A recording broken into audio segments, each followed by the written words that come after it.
Kembali kepada topik asal kita yang mana kita membincangkan tentang metabolically flexible. Macam mana kita nak tahu yang badan kita ni metabolically flexible or not adalah maksudnya kalau you metabolically flexible baru bermaksud you are metabolically healthy. Tapi kalau you are not metabolically flexible, you are not metabolically healthy. Walaupun ada dalam sistem cakap term metabolically healthy obese. Saya ulang. Maksud metabolically flexible adalah metabolically healthy. Itu maksud sama. Metabolic flexible itu bermaksud dia ni metabolically healthy. Kalau metabolically healthy tu apa? Dia ni metabolically flexible. Tetapi dalam sistem perubatan yang sekarang, dia menggunakan term metabolically healthy obese. Tak masuk akal, babe. Macam mana kau metabolically healthy, metabolically flexible tetapi kau obese? Obese itu dah memberi signal bahawa badan kau bergantung tenaga kepada tenaga gula semata-mata. Sebab tu lemak tu dikumpul. Apabila gula dalam badan drop, di mana kau dah tak makan, kau makan, gula memanglah tinggi. Tapi lama-kelamaan gula akan start drop, kau rasa lapar balik. So kau kena makan. Drop, makan. Itulah life cycle kau. Kau asyik lapar je. Padahal lemak makin banyak. Orang lain makan gula naik. Tak makan gula drop. Dia tak makan, dia tak lapar. Sebab apa? Sebab badan fleksibel. Dia boleh menggunakan gula. Gula habis dia boleh gunakan lemak sebagai sumber tenaga. Tapi itu badan orang yang normal lah, yang metabolically flexible. So walaupun dia berpuasa, dia tak rasa lapar. Sebab badan masih lagi ada tenaga. Badan dia fleksibel. Dia fat adapted. Itu term-term dia. Fat adapted. Metabolically flexible or not. Dah habis dah. Zakuan cukup. Sikit je. Jangan banyak. Tak baik. So itu maksud metabolically flexible. Badan kita ni kita kena fleksibel. Kejap gunakan gula, kejap gunakan lemak. Kejap gunakan gula, kejap gunakan lemak. Tetapi ramai orang dekat luar tu hanya menggunakan gula semata. Gula habis, lapar, makan. Lepas tu gula habis, lapar, makan. Itulah korang. Saya, orang yang sihat, orang yang metabolically flexible, makan gula naik. Lepas tu berpuasa, gula habis, bakar lemak pula. So, dah lama lemak pun dah habis, badan bagi signal, otak bagi signal, okey, tenaga dah habis. Barulah makan. Itu yang baik. Itu yang bagusnya. Macam mana nak metabolically flexible, doktor? Train your brain. Janganlah train your brain ni untuk belajar forex saja. Minta maaf. Sorry. Janganlah biasakan dengan, okey, dia perumpamaan dia macam ni. Saya selalu kongsikan, janganlah. Macam mana lemak habis pula? Lemak habis pula nanti dia bakar muscle. So makanlah. Orang kurus tak payahlah nak beria berpuasa. Orang-orang kurus kalau betul tak cukup tenaga dalam badan, makan je lah. Kalau dah kencing manis, kita boleh reverse balik ke dengan turunkan insulin resistant? Boleh. Puasa 3 hari ke dok? Ya, itu rawatan tau. Puasa rawatan. Bukannya puasa, saya nak kata puasa Isnin Khamis tak bagus. Tidak. Puasa Isnin Khamis ni bagus untuk orang sihat, maintain kesihatan. Saya selalu cerita. Orang yang sihat, level kesihatan dia dekat sini. Memang tip top. Dia puasa Isnin Khamis, bagi maintain kesihatan dia dekat tip top. Tapi bila orang yang dah sakit, dia buat puasa Isnin Khamis, kau expect dia makin sihat ke? Mana boleh, tak acil lah. Orang yang sihat, dia nak maintain kesihatan, dia berpuasa Isnin Khamis. Dia dapat maintain kesihatan tu. Tapi orang sakit buat puasa yang sama jadi makin sihat. Mana boleh. So orang yang sakit, puasa Isnin Khamis, maintain lah sakit. Kau faham tak?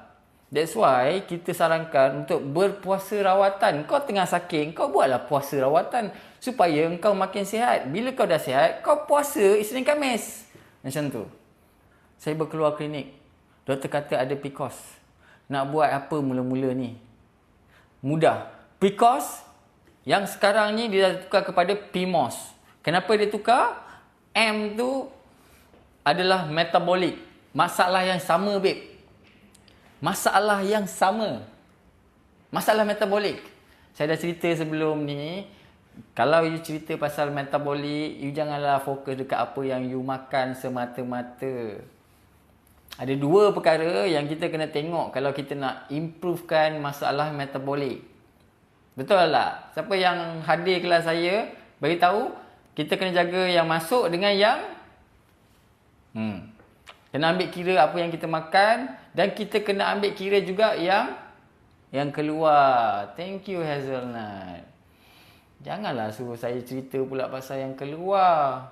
Saya cerita pasal yang keluar, itu maksudnya korang dah pancing saya. Saya tak nak cerita sayur lagi. Tak naklah. Nanti. Dia along the way tu dia akan masuk ke arah sayur, tapi bukan sekarang. Kebanyakan yang masuk je, lepas tu tidur, kemudian gemuk. Apa yang masuk dengan keluar, dok? Allah, Fadilah Harun. Ya, tak.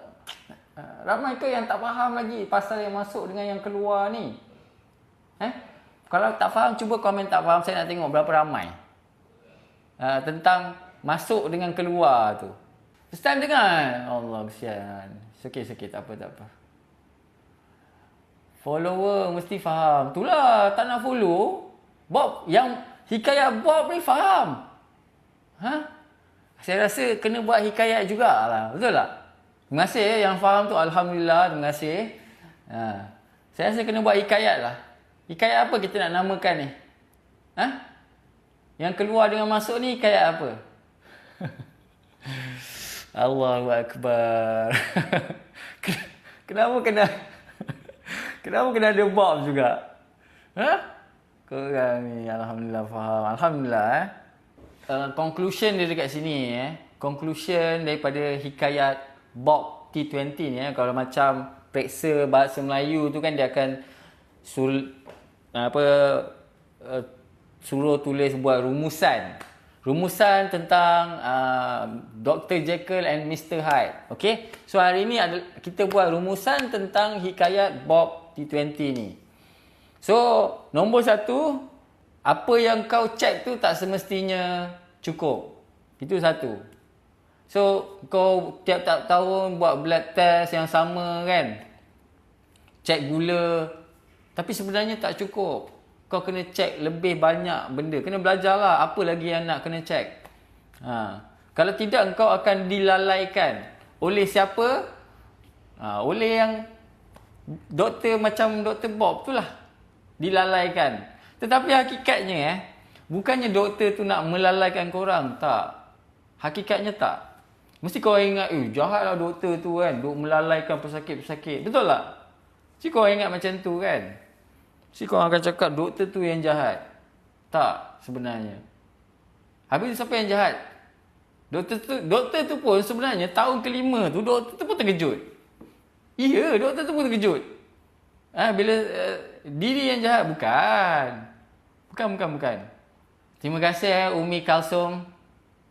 Ya, Umi Kalsum. Terima kasih. Umi Kalsum Cik Bunga. Ya. Doktor tu pun, dia ni ada yang kawal. Ada dia punya tali dia dekat atas. Buat kerja macam mana. Ya. Sistem tu yang problem. So, banyak benda yang kita nak kena improve dalam sistem kita ni. Tapi tak apalah. Slowly lah. Sebab apa? Sebab kalau lah saya duduk bising hari ni cakap check insulin. Menteri Kesihatan pun dengar. Concern. Bila dah ramai-ramai kan, tiba-tiba belakang Dr. John ni, betul lah korang cakap, saya belakang Dr. John. Betul kan? Tiba-tiba kan. Saya pergi Putrajaya, tiba-tiba tengok pusing belakang. Ada. Mama Haddad ada. Datin May ada. Zakwan ada. Siapa lagi ada? Norris ada kat belakang. Terkejut juga saya. Saya masa saya gerak daripada Kota Damansara nak pergi Putrajaya ni, nak bawa usul supaya mereka, Hazelnut ada. Ya. Nak bawa usul untuk buat yearly insulin test kan. Zakwan pegang spanduk. Thank you Zakwan Saya ingatkan saya pergi seorang-seorang lah. Whatever happen, tak apalah kan. Pejuang ummah orang cakap kan. Tak apa lah. Sampai Putrajaya pusing belakang. Masya Allah. Ramai rupanya belakang saya kan. So bila saya usulkan dekat kementerian, kita kena buat extra blood test, check for insulin. Ini untuk kebaikan masyarakat kita. Saya pun ceritalah, present lah hikayat Bob T20. Menteri pun dengar, bagus presentation semua best, kelakar. Doktor pun not bad kan. Alah, Sali dikacau lah. Aduh, saya bawa ya, Atika bawa senduk. Kau bawa senduk buat apa Atika? Sali dikacau, dia dah potong dah cerita tu. Dia dah sambung, masuk keluar tadi apa dia. Okey, sabarlah Putra. Dia memang ada orang cakap cerita-cerita sampingan dia. Doktor, you kena jadi menteri. Tengah jadi menteri lah ni. Belum. Tengah on the way lah nak usaha. Selingan dia. So, bila saya presentation dah bagus apa semua, Menteri Kesihatan pun dengar, meyakinkan Dr. John ni, you daripada mana? Saya daripada Kota Damansara. Wow, bagus Okey. Saya rasa saya setujulah dengan cadangan Dr. John ni untuk start check for insulin test kepada rakyat-rakyat dekat Malaysia ni. So dia pusing pun, dia tengoklah Menteri Kewangan Negara. Macam mana dengan kita punya orang cakap bajet, adakah mencukupi? Menteri Kewangan cakap no, tak cukup. Itu masalah dia. Itu masalah negara kita. Itu masalah dia. Untuk sesuatu yang baik ni, doktor pun sampai tak cukup tau. Doktor pun sampai terkontrak. Dok mencakap nak jaga kesihatan. Doktor pun tak mampu nak bayar. Kau nak jaga kesihatan? Memang tak lah. Okay? Test tu mahal dok. Adik saya cakap, iya, test tu mahal. Tapi apabila korang mendengar hikayat Bob T20 ni, korang sedar kan? Kebaikan membuat ujian insulin. Sebab tu saya cakap, ada sekali tu kadang-kadang saya ada cakap lah, nak sihat ni kadang-kadang untuk orang kaya je. Tapi untuk stok ubat boleh je, bajet tinggi. Saja je Datin. Dia saja je dia nak cucuk jarum. Dia tak cukup. Saya duduk bantai tu tak cukup. Datin nak cucuk lagi, nak bagi lagi tu. Kejap lagi yang kena kutipnya aku. Kesihatan sepatutnya diberikan keutamaan kepada rakyat. Tak ramai orang setujulah Norris. Tak. Orang-orang sakit je yang setuju dengan ayat you ni. Seriously, itulah realiti dia. 370 orang ni memang setuju dengan you punya statement. Tetapi orang-orang yang tamak dekat luar tu, apa benda kau ni? Macam itulah. Mereka diorang tahu diorang tamak kan. Diorang tahu duit tu lebih penting, bisnes apa semua. So dia tak kisah pun. Fight for free healthcare. Pergi negara kaya je. Pergi negara yang healthcare system dia bagus lah. Jauh fikiran dok tak. Mereka suka ke tak sihat orang ramai? Mereka suka ke tak sihat orang ramai? Tak boleh go, nanti semua sihat, tak boleh jual ubat. Itu saya nak bagi tahu you. That's why dekat sini cerita tadi tahun pertama kalau kita cakap dia sihat, you pun setuju. Bob, tahun pertama Bob memang sihat. Tahun kedua 5-10 berat, lemak pun dah makin berkumpul. Kau cakap dia sihat ke tak? Insulin dah 10. Kau cakap dia sihat ke tak? Patutlah hospital asyik penuh je. Berapa perasan? Tahun pertama gula 5, insulin 5. Memang sihat. Saya pun setuju dia sihat. Tahun kedua insulin sugar 5, insulin 10. Sihat ke tak?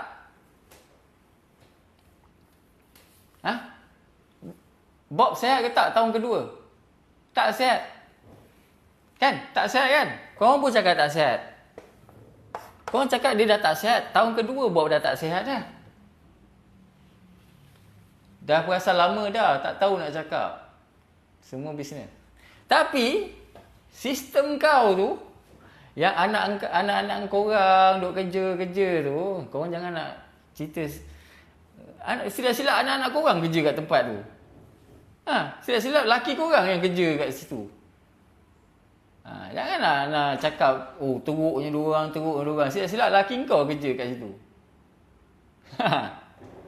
Okey, diorang pun join juga live saya ni. Diorang sedar juga, tapi apa diorang boleh buat? Ikut je lah. Okay. So, kau cakap dekat sini Bob, tahun kedua Bob dah tak sihat. Tapi sistem kata tahun keempat Bob masih lagi sihat, babe. Babe, tahun keempat Bob digelar metabolically healthy obese. Bob dilalaikan. Doktor cakap, Bob, it's okay. Gula you masih normal. You are metabolically healthy. Cuma you obese. Tapi you sihat. Itu yang dia dengan yakin pergi podcast. Aku dah buat blood test. Aku sihat. Walaupun aku gemuk. Itulah yang terjadi, geng. Kenapa? Kenapa diorang sistem tak nak cakap Bob kat sini tak sihat? Sebab kalau dia cakap dekat Bob dekat sini tak sihat, macam mana dia nak kikis duit Bob kat sini nanti? Kat sini kan dia dapat ubat. Ubat kena bayar. Kalau Bob dah sedar diri kat sini, dia jaga makan, dia dah sihat, dia jaga makan je weh. Berapa ringgit dia kena bayar kat situ? Tak kena bayar apa-apa pun. Kau bayangkan semua orang buat macam ni, mana dia dapat duit? Kan? Mana dapat duit? Itulah. Tak belajar agama. Belajarlah agama. Cari duit bukannya dekat sini. Cari duit kat tempat lain, berniaga. Bukannya berniaga ubat macam ni. Marah ni. Tak maaf kalau ada yang kerja kerajaan dengar ni, saya minta maaf Saya bukannya nak blame korang semua. Tapi itulah cerita dia, okey?